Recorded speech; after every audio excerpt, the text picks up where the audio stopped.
یہ ہے north Korea کا dictator president Kim Jong Un. کہا جاتا ہے کہ اس نے نارتھ کوریا میں اپنی الگ ہی دنیا بسا رکھی ہے، ایک ایسی دنیا جسے جیتا بھی یہی ہے اور چلاتا بھی یہی ہے۔ کم جونگ ان ایک ایسا ڈکٹیٹر ہے جسے دنیا کا کوئی بھی ملک ہلکا نہیں لیتا، پھر چاہے وہ امریکہ ہی کیوں نہ ہو۔ یہاں کی آرمی بھی یہی ہے اور گورنمنٹ بھی یہی۔ یہ نہ صرف طاقتور انسان ہے بلکہ بہت خطرناک بھی۔ ادھر لا بنانے والا بھی یہی ہے اور توڑنے والا بھی یہی۔ اس کے بنائے ہوئے لاز کو اگر کسی اور نے توڑنے کی جرت کی تو اس کو صفائے ہستی سے مٹانا اس کی زندگی کا مقصد بن جاتا ہے، پھر چاہے وہ اس کا سگا انکل ہو یا اس کا اپنا بھائی ہی کیوں نہ ہو۔ ناظرین، north Korean president Kim Jong Un کا بڑا بھائی کم جونگ نیم ہمیشہ سے ہی نارتھ کورین رجیم کے خلاف آواز اٹھایا کرتا تھا۔ 2003 میں اس کو سزا کے طور پہ ملک سے نکال دیا گیا اور وہ چائنا میں شفٹ ہو کر خاموشی سے اپنا گزر بسر کرنے لگا۔ اپنے ہاف بردر کو ملک سے نکالنا نارتھ کورین پریزیڈنٹ کے لیے کوئی اچھا فیصلہ ثابت نہیں ہوا، کیونکہ رپورٹس کے مطابق کم جونگ نیم نارتھ کوریا کے سب سے بڑے دشمن امریکن اسپائی ایجنسی CIA کا انفارمر بن چکا تھا اور ان کو انفارمیشن سپلائی کیا کرتا تھا۔ کم جونگ ان کو خطرہ تھا کہ CIA اس کو مروا کر اس کے بھائی کو اوپر لائے گی اور نارتھ کوریا کی گدی پر بٹھا کر اپنی مرضی کے فیصلے کروائے گی۔ لہٰذا اب یہ مسئلہ کم جونگ ان کے لیے حلق کی ہڈی بن چکا تھا، ایک ایسی ہڈی جس کو توڑ کر نکالا جائے گا۔ فیبروری 13، 2017 کو کم جونگ نیم کوالالمپور سے مکاؤ جانے کے لیے کوالالمپور انٹرنیشنل ایئرپورٹ میں داخل ہوئے۔ ان کو اس بات کا بالکل بھی علم نہیں تھا کہ ہتھیاروں کا ایک گروپ پہلے سے ان کا ایئرپورٹ پر انتظار کر رہا ہے۔ اس کام کو انجام دینے کے لیے بہت اعلیٰ درجے کی پلاننگ کی گئی، جیسا کہ موویز میں دیکھی جاتی ہیں۔ ایک کورین آدمی نے خود کو TV پروڈیوسر ظاہر کر کے 2 خواتین کو یہ کہہ کر ہائر کیا کہ وہ ایک کامیڈی شو سٹارٹ کرنے والا ہے۔ ایک خاتون کا تعلق ملیشیا سے جبکہ دوسری خاتون ویتنامیز تھی۔ ان کو بتایا گیا کہ وہ ایک پرینک شو کرنے جا رہے ہیں جس میں انجان لوگوں کے چہروں پر آئل لگانا ہے اور پھر ایک سیکرٹ کیمرہ سے ان کا ریئیکشن ریکارڈ کیا جائے گا۔ دونوں خواتین کا کانفیڈنس بنانے کے لیے کئی مہینوں تک انہوں نے یہ پرینک شو واقعی میں شوٹ بھی کیا، جس میں بیبی آئل کا استعمال کیا جاتا تھا۔ لیکن ان دونوں خواتین کو ذرہ برابر بھی بھنک نہیں پڑی کہ یہ پرینک ایک دن ان کو لے ڈوبے گا۔ 13 فیبر 2017 کو سو کالڈ پروڈیوسر نے دونوں خواتین کو یہی پرینک کرنے کے لیے کوالالمپور انٹرنیشنل ایئرپورٹ بلایا۔ نارتھ کورین پریزیڈنٹ کا بھائی کم جونگ نیم جیسے ہی ایئرپورٹ میں داخل ہوا تو پروڈیوسر نے اشارہ کر کے پرینکسٹرز کو بتایا کہ ان کو اب آئل اس ٹارگٹ کے چہرے پر لگانا ہے، لیکن اس بار یہ بیبی آئل نہیں بلکہ ایک جان لیوا نرو ایجنٹ تھا۔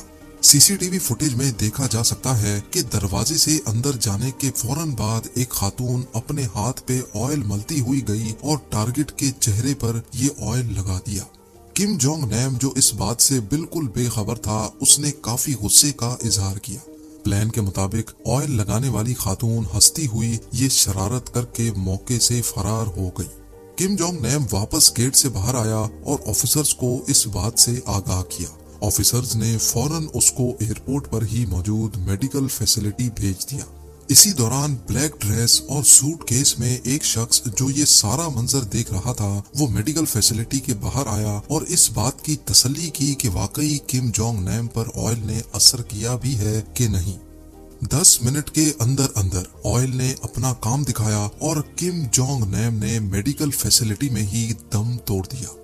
یہ VX نرو ایجنٹ تھا جس کا ایک قطرہ بھی اگر چہرے پر لگ جائے تو یہ سانس کی نالی کے ذریعے لنگز میں جاتا ہے اور فوراً باڈی کے نروس سسٹم کو اٹیک کرتا ہے۔ اس اٹیک کے نتیجے میں باڈی کے نیورو ٹرانسمیٹرز بند ہو جاتے ہیں، یعنی اب باڈی برین سے سگنل لینا بند کر دیتی ہے۔ ایکسپرٹس کا کہنا ہے کہ اگر نرو ایجنٹ چہرے یا ناک کے قریب لگایا جائے تو انسان کی زندگی کا کاؤنٹ ڈاؤن ٹائمر سٹارٹ ہو جاتا ہے۔ اس پرفیکٹ پلان کو انجام دینے کے پیچھے کئی کردار تھے جو ایئرپورٹ پر ہی موجود تھے۔ ایک کیمیکل اسپیشلسٹ تھا جس نے خواتین کے ہاتھ پہ لگے نرو ایجنٹ کو نیوٹرلائز کیا۔